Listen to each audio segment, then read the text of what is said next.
ભાવનગર શહેરમાં આંતરરાષ્ટ્રીય હિન્દુ પરિષદ અને રાષ્ટ્રીય બજરંગ દળ પ્રવીણ તોગડિયા સંચાલિત હોય જેનું 2 દિવસીય સંમેલન યોજવામાં આવ્યું હતું, જેમાં મહાનગરના મંત્રી તરીકે રોહિતભાઈ જાંબુચાની નિમણૂક કરવામાં આવી છે। આ ઉપરાંત અન્ય હોદ્દેદારોની નિમણૂક પણ કરવામાં આવી હતી।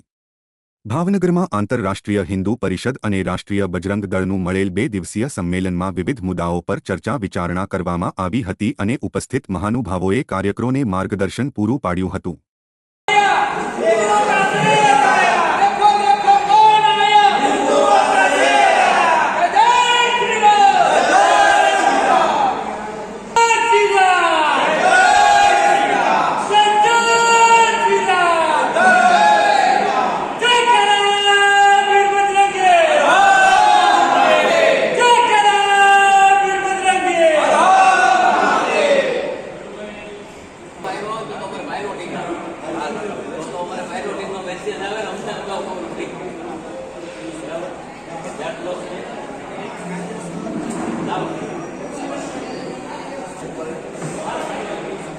હું ડૉક્ટર ગજેરા, સૌરાષ્ટ્ર પ્રાંત અધ્યક્ષ આંતરરાષ્ટ્રીય મારો વતન અમરેલી।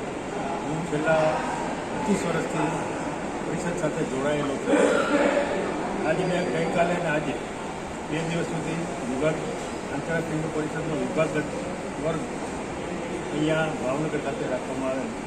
એમાં ખાસ કરીને આગળના કાર્યક્રમો, સંગઠનનું કઈ રીતે આગળ વધારવું, લવ જેહાદ, એકમુખી અનાજ, એના વિશે ડિટેલમાં ચર્ચા કરવામાં આવી કે કાર્યકરોને હિન્દુત્વના કામે લાગી જવાની બધાને પ્રેરણા આપી।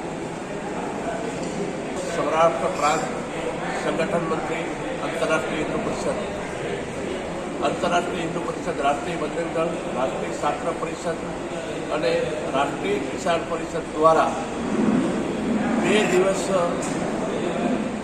અભ્યાસ વર્ગ ભાવનગર વિભાગમાં અમરેલી, બોટાદ, ભાવનગર મહાનગર, ભાવનગર જિલ્લો, આના પદાધિકારીનો ભાવનગર રામવાડી ખાતે વર્ગ યોજાયો। આ વર્ગની અંદર વિવિધ પ્રકારનું માર્ગદર્શન પદાધિકારીનું મળ્યું।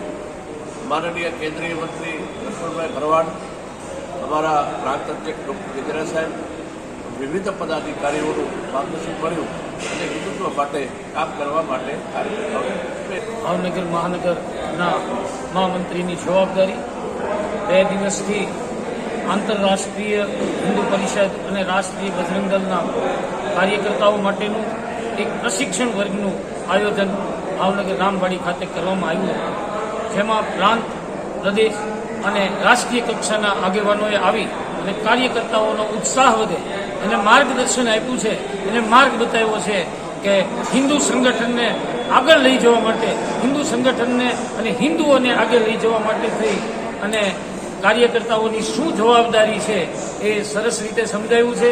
અને આજ મહાનગરના મહામંત્રી તરીકે જે પદાધિકારીઓ પધાર્યા છે તેમનું ભાવનગર મહાનગર વતી આભાર માનું છું।